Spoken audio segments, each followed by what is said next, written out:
नमस्कार बच्चों, संस्कृत ज्ञान चैनल में आप सबका स्वागत है। हमने सेकंड ग्रेड और फर्स्ट ग्रेड के लिए क्लासें शुरू कर दी हैं। 2 दिन वीडियो नहीं बन पाया, उसके लिए आपसे माफी चाहती हूँ। अब हमारे वीडियो रेगुलर रहेंगे, जिसमें हमने व्याकरण की पृष्ठभूमि समझी थी कि व्याकरण कहाँ से शुरू हुई है, व्याकरण की कौन कौन सी परंपराएं हैं। आज हम उसी को आगे बढ़ाते हुए व्याकरण के जो त्रिमुनि हैं, प्रसिद्ध त्रिमुनि हैं, पाणिनि, कात्यायन और पतंजलि, उनके विषय में हमें विस्तार से पढ़ेंगे। क्योंकि रीट में तो ऊपर से क्वेश्चन पूछ लिया जाता है कि त्रिमुनि कौन है, उन्होंने क्या क्या लिखा, मतलब उनकी जो रचनाएं हैं वो पूछ लेते हैं। लेकिन अब हम देखेंगे कि उनके जो उपनाम है, उनका जन्म कहाँ हुआ, किस सन में हुआ, उन्होंने क्या क्या लिखा, कैसे लिखा, उनका प्रथम और अंतिम जो है सूत्र है वो कौन से थे, उस विषय में हम आज पढ़ेंगे। त्रिमुनि, त्रिमुनि है जिनमें त्रिमुनि, इनमें कौन सा समास है? त्रिमुनि शब्द में अव्ययी भाव समास है। वंशेन एक ऐसा एक सूत्र है, उसमें से त्रय मुनिये, वंश परंपरा के अनुसार इनको त्रय मुनिये। व्याकरण की वंश परंपरा के अनुसार इनमें हुआ है अव्ययी भाव समास। त्रिमुनि है, त्रि लगा हुआ है, इसलिए आप द्विगु मत कर देना। इसमें त्रय मुनिये में कौन सा समास है? अव्ययी भाव समास। त्रय मुनिये इति त्रिमुनि, त्रिमुनि। व्याकरण की वंश परंपरा के अनुसार इनको त्रिमुनि कहा गया है। त्रिमुनि में हमारे प्रथम मुनि कौन है? तो वो है पाणिनि। पाणिनि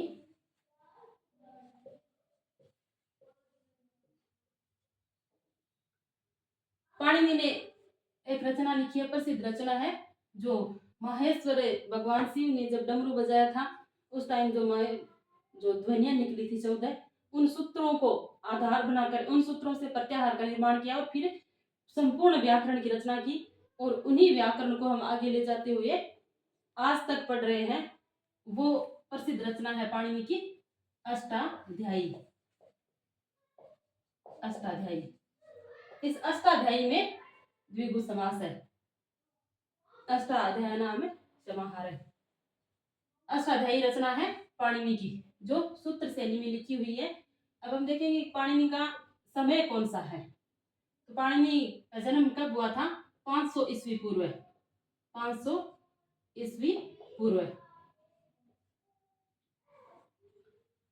पाणिनि का जन्म हुआ था 500 ईस्वी पूर्व। इन तीनों मुनियों का जन्म हम इस प्रकार से इस क्रम से याद रखेंगे, 150 साल कम करते जाएंगे और हमें याद रह जाएगा। सबसे पहले आप याद रखो पाणिनि का जन्म कब हुआ था, तो 500 ईस्वी पूर्व।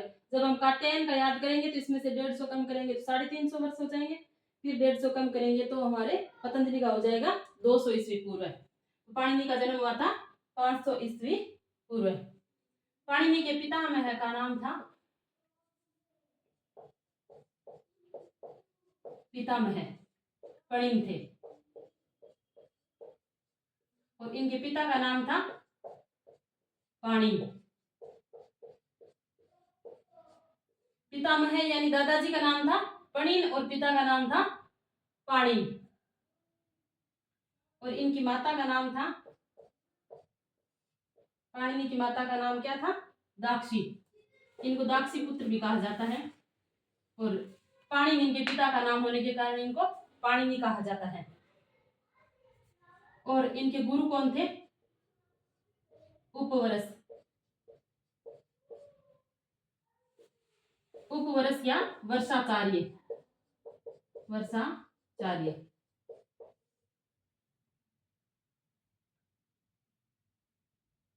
पाणिनि के पितामह थे पणिन, पिता थे पाणिन, माता का नाम था दाक्षी और गुरु का नाम था उपवर्ष या वर्षाचार्य। कहते हैं कि जो हमारे कात्यायन मुनि है वो भी पाणिनि के साथ ही पढ़े थे, इनके सहपाठी थे। इन दोनों के गुरु का नाम सेम था। इन जो कात्यायन थे उनके सहपाठी थे और इनके गुरु का नाम उपवर्ष और वर्षाचार्य था, और कात्यायन इनके सहपाठी थे। कात्यायन या वरुचि इनके सहपाठी थे। और इनकी शिक्षा दीक्षा है वो नालंदा विश्वविद्यालय में हुई है। नहीं, नालंदा विश्वविद्यालय में तो पाणिनि थे, आचार्य थे। इनकी शिक्षा दीक्षा कहाँ पर हुई है? तो तक्षशिला विश्वविद्यालय में, तक्षशिला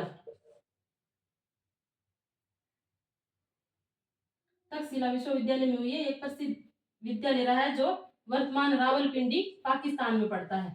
रावलपिंडी पाकिस्तान में ये स्थान पड़ता है जहां पर उनकी शिक्षा हुई थी। और इनकी शैली कौन सी है? शैली है सूत्र शैली। पूरी सूत्रों पर ही व्याकरण लिखी है तो इनकी शैली है सूत्र शैली।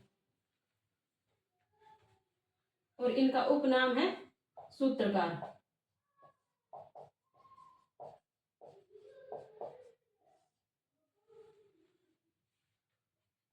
और लेखन भी सूत्रों के में ही किया है। फिर पाणिनि के यानी त्रिकांड शेष में पुरुषोत्तम दास ने पाणिनि के 6 उपनाम और बताए हैं। कौन कौन से आप याद रखेंगे? पहला याद रखेंगे पाणिनि,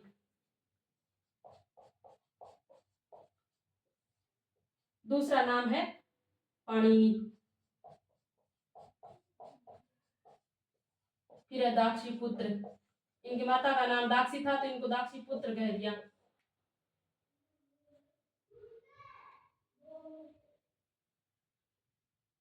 फिर याद रखेंगे सालंकी,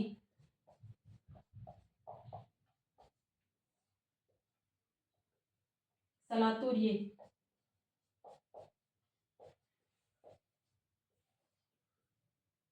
और आहनिक। ये इनके 6 उपनाम है। पाणिनि के 6 नाम है। पुरुषोत्तम दास ने एक हुए व्याकरणाचार्य, उन्होंने अपने त्रिकांड शेष में लिखा है। यहाँ पर आप लिख लेना, पुरुषोत्तम दास की है। पुरुषोत्तम दास ने लिखी है त्रिकांड शेष। एक पुस्तक लिखी है त्रिकांड शेष। त्रिकांड शेष में इन्होंने पाणिनि के 6 उपनाम बताए हैं। पाणिनि, दाक्षीपुत्र, सालंकी, सलातुर्य और आहनिक। ये पाणिनि के 6 उपनाम है। इनका जन्म 500 ईस्वी पूर्व हुआ था। इनकी रचना का नाम है अष्टाध्यायी। इनकी शैली है सूत्र और इनका उपनाम है सूत्रकार। पाणिनि के पितामह का नाम है पिता का नाम है पाणिनि और इनकी माता का नाम है दाक्षी, इसलिए उनको दाक्षी पुत्र कह दिया गया। और गुरु का नाम है उपवरस या वर्षाचार्य। कात्यायन इनके सहपाठी रहे हैं। इनकी शिक्षा दीक्षा है वो तक्षशिला विश्वविद्यालय में हुई है। और सालंकी या सलातुर्य इनको इसलिए कहा गया क्योंकि इनका जन्म स्थान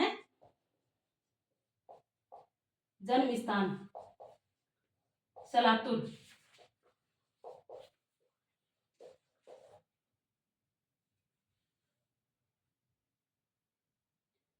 इनका जन्म स्थान है सलातुर प्रदेश है, इसलिए इनको सलातुर्य कहा गया।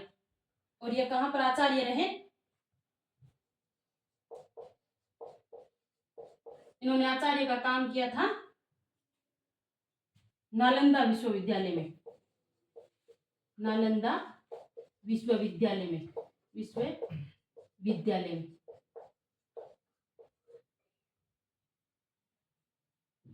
प्रमुख रचना है अष्टाध्यायी। और इनकी मृत्यु कैसे हुई थी?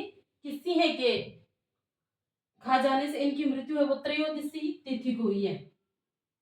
मृत्यु कब हुई थी? सिंह द्वारा मृत्यु, सिंह द्वारा त्रयोदशी तिथि को।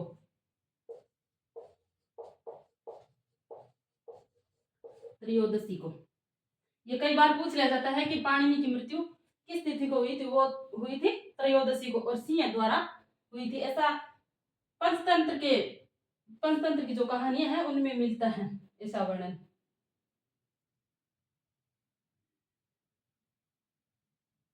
ये पाणिनि के बारे में विशेष जानकारी थी।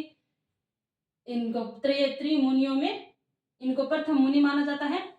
प्रथम मुनि,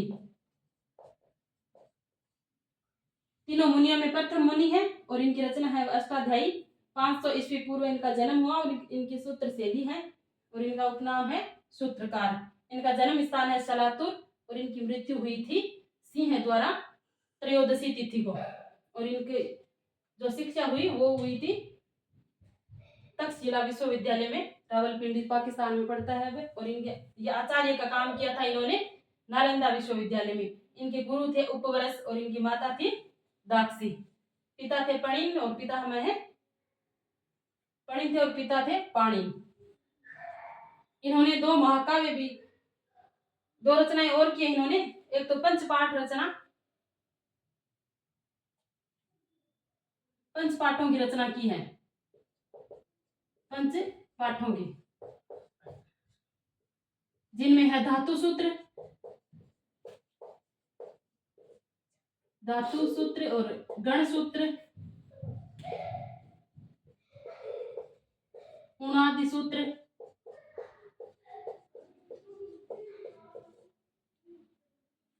वाक्य सूत्र और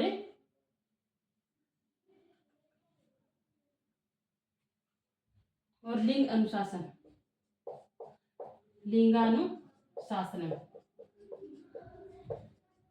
एक इन्होंने महाकाव्य लिखा है। इनका एक महाकाव्य है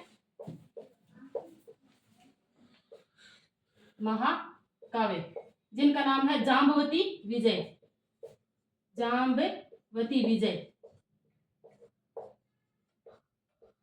या फिर पाताल विजय, जिसमें भगवान कृष्ण ने जाम्बवती से विवाह किया था, वो वर्णन मिलता है इसके जाम्बवती विजय या फिर पाताल विजय महाकाव्य में। ये इनकी मानी जाती है कि ऐसी एक इनका महाकाव्य है जाम्बवती विजय या पाताल विजय। और पंच पाठों की रचना की थी, जिनमें धातु सूत्र, गण सूत्र, उणादि सूत्र, वाक्य सूत्र और लिंगानुसूत्र। ये हमारे पाणिनि का पूरा परिचय है। इनकी रचना है अष्टाध्यायी। अब हम अष्टाध्यायी के विषय में विस्तार से पढ़ेंगे। ये पाणिनि का सामान्य परिचय हो गया, जिनको आप अच्छे से नोट बना के लिख लेना, नोट्स बढ़ा लेना। इसको साथ साथ हम पढ़ते जाएंगे और आप देखना कि पढ़ते पढ़ते हमारी पूरी व्याकरण क्लियर हो जाएगी। अब हम पढ़ेंगे अष्टाध्यायी में।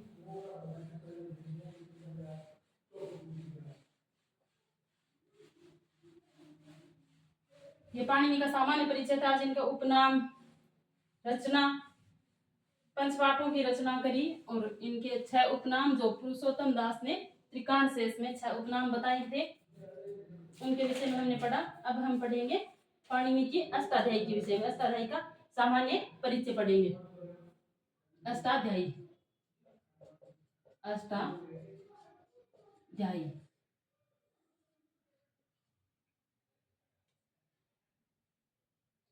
यह व्याकरण का प्रथम उपलब्ध ग्रंथ है।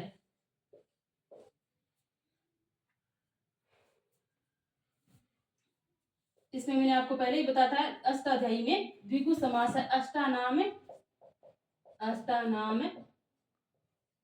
अध्ययनाम, समाहार।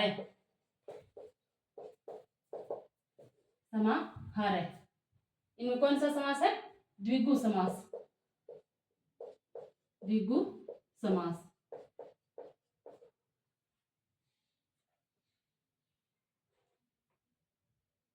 इनकी रचयिता पाणिनि है, आप सबको पता है। और अष्टाध्यायी का अपर नाम है शब्दानुशासनम। अष्टाध्यायी का अपर नाम है शब्दानुशासनम।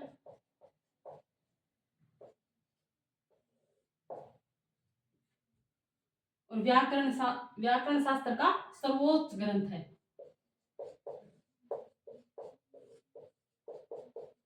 व्याकरण शास्त्र का सर्वोच्च ग्रंथ है।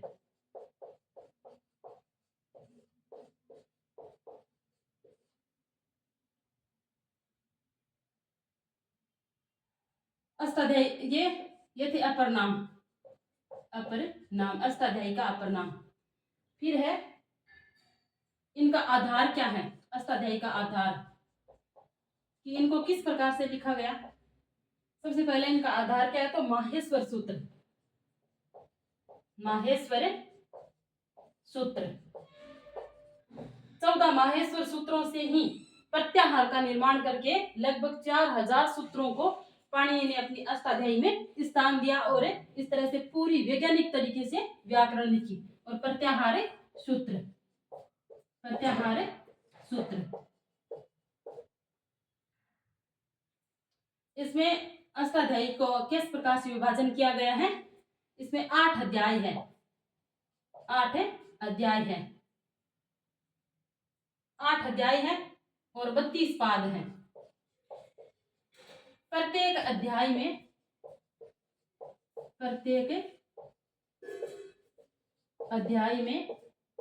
4 पाद हैं, 4 पाद हैं। अष्टाध्यायी का विभाजन इस प्रकार से किया गया। इसमें 8 अध्याय है, 32 पाद है और प्रत्येक अध्याय में 4 पाद हैं। इसमें 8 अध्याय है तो सर्वाधिक जो सूत्र हैं, सर्वाधिक सूत्र 6ठे अध्याय में है, 6ठे अध्याय में। और न्यूनतम सूत्र है वो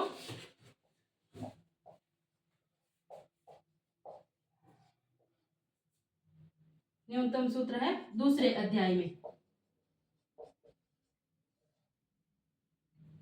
न्यूनतम सूत्र है वो दूसरे अध्याय में। अष्टाध्यायी का प्रथम सूत्र है, अष्टाध्यायी का प्रथम सूत्र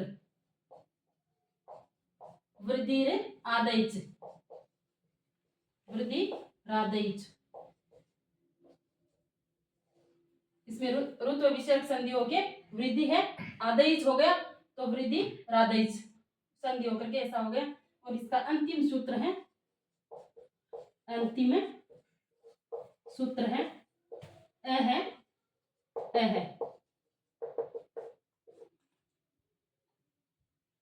अष्टाध्यायी में प्रथम व्याकरण का प्रथम उपलब्ध ग्रंथ है, व्याकरण का प्रथम उपलब्ध ग्रंथ है। पाणिनि का सबसे प्रसिद्ध ग्रंथ है अष्टाध्यायी और व्याकरण का प्रथम उपलब्ध ग्रंथ है। इनके अपर नाम है, इनमें द्वंद्व द्विगु समास है, अष्टानाम अध्यायानाम समाहार। 8 अध्यायों का जो समाहार है वो क्या है, अष्टाध्यायी, और इसमें द्विगु समास है। फिर इनका अष्टाध्यायी का अपर नाम क्या है, शब्दानुशासनम, और व्याकरण शास्त्र का सर्वोच्च ग्रंथ है पाणिनि की अष्टाध्यायी। और पाणिनि की अष्टाध्यायी को लिखने का आधार क्या है, तो भगवान शिव ने जब सनकादि ऋषियों की उद्धार के लिए, जब नटराज की अवस्था में भगवान शिव ने जब नृत्य करने के बाद में जब रुकते हैं, विराम लेते हैं, उस समय 14 बार ढक्का या डमरू बजाया था, उससे जो ध्वनियां निकली थी, उन्हीं 14 ध्वनियों को माहेश्वर सूत्र कहा गया। और पाणिनि ने माहेश्वर सूत्रों के आधार पर ही, माहेश्वर सूत्रों से प्रत्याहार के निर्माण किए और फिर लगभग 4000 सूत्रों की रचना करी। इसमें 8 अध्याय और 32 पाद है, प्रत्येक अध्याय में 4 पाद है और सर्वाधिक सूत्र है वो 6ठे अध्याय में है और न्यूनतम सूत्र है वो दूसरे अध्याय में है। इनका प्रथम सूत्र है वृद्धि रादैच और अंतिम सूत्र है अह। ये हो गया सामान्य परिचय। और थोड़ा सा और बचा है, अष्टाध्यायी को सिद्ध और अष्टाध्यायी के जो सूत्र है वो सिद्ध और असिद्ध भी है। तो सिद्ध कितने अध्यायों में है और असिद्ध है वो कितने अध्यायों में है।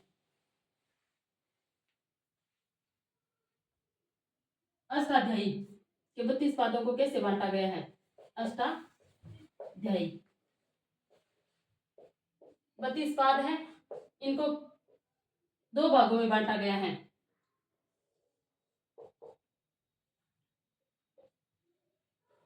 एक भाग है उनको सपाद सप्ताध्यायी कहा गया है, सपाद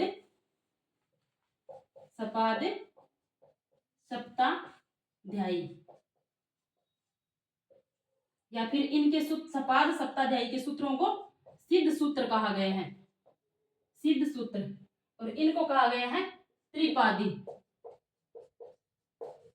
और इनको त्रिपादी के साथ साथ इनके जो सूत्र हैं वो इन सूत्रों की सपाद सप्ताध्यायी के सूत्रों की तुलना में एसिड सिद्ध होते हैं। इनकी ज्यादा मान्यता है और उनकी कम है। इन सूत्रों की जब जहां तक हम प्रयोग में लेते हैं तो उन सूत्रों को एसिड करार दिया जाता है, उनका कोई उपयोगिता नहीं रहती।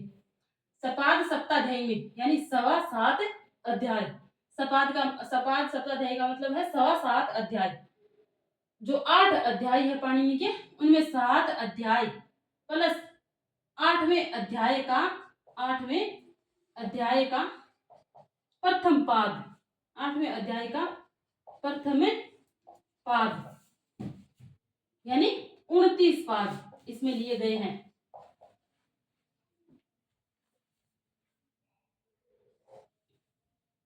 क्या सपाद सप्ताध्यायी में क्या क्या आता है?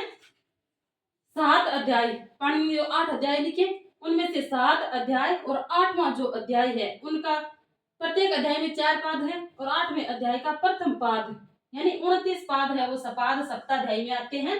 और बाकी के 8वें अध्याय का ऐसे इसमें त्रिपादी में कौन कौन से आते हैं? 8वें अध्याय का 8वें अध्याय के दूसरा, तीसरा और चौथा पाद, ये किस में आते हैं? त्रिपादी में। इसमें 3 पाद आते हैं, दूसरा, तीसरा, चौथा पाद है जो 8वें अध्याय का है वो आते हैं त्रिपादी में। और 29 पाद है जो 7 अध्याय और 8वें अध्याय का जो प्रथम पाद है वो आते हैं सपाद सप्ताध्यायी में। इसलिए कुल 29 पाद हो गए और उसमें कुल कितने हो गए? 3 पाद। इसीलिए इनको त्रिपादी कहा गया है, इनको एसिड भी कहा गया है। जैसे इसमें सपाद सप्ताध्यायी में क्या आते हैं? जैसे आद गुणे है सूत्र है, आद गुणे सूत्र है वो कहाँ का है? इनकी अष्टाध्यायी में उनका स्थान कहाँ पर है? तो 6ठे अध्याय का प्रथम पाद का 87वां सूत्र है ये। और लोप इसमें देखो लोप साकल्य से सूत्र है वो कहाँ का है? लोप साकल्य से जो सूत्र है वो 8वें अध्याय के तीसरे पाद का 19वां सूत्र है। तो एक नियम आता है पूर्वात्रा असिद्धम, पूर्वात्रा असिद्धम। इस सूत्र के कारण पूर्व में जो है उनको असिद्ध बता दिया जाता है। जब आदगुण सूत्र काम में ले रहे हो और लोप साकल्य के हिसाब से जब कोई संधि करनी हो, जैसे हर धन ई है, हर प्लस ई है, हर प्लस ई है, इसमें संधि किया जाता हो तो गुण संधि का कार्य नहीं होता है।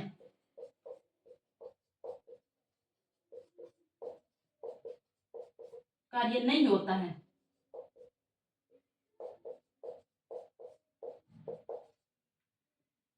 क्योंकि लोप साकल्य से सूत्र से यह कार्य असिद्ध हो जाता है।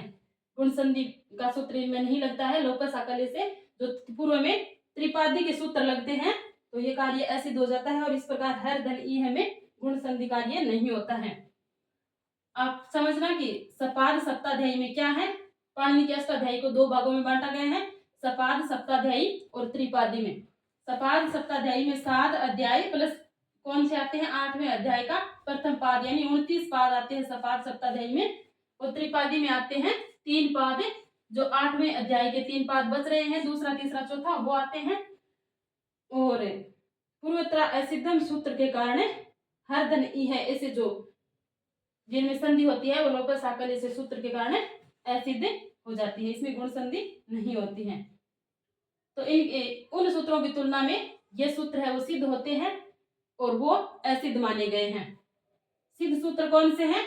तो 29 पाद तक के जो सूत्र हैं वो सिद्ध सूत्र माने गए और उन 3 पादों के सूत्र को असिद्ध माना गया है। इस प्रकार से हमने पाणिनि के विषय में और पाणिनि के अष्टाध्यायी के विषय में विस्तार पूर्वक पढ़ा। और अब हमें आज के लिए इतना ही। कल हमें जो 2 मुनि हमारे बच गए हैं, कात्यायन और पतंजलि, उनके विषय में विस्तार से पढ़ेंगे। तब तक के लिए आप सबको बहुत बहुत धन्यवाद। और वीडियो को आगे शेयर कीजिए, पसंद आए तो लाइक शेयर सब्सक्राइब सब कुछ कीजिए और हमारा हौसला बढ़ाइए। धन्यवाद।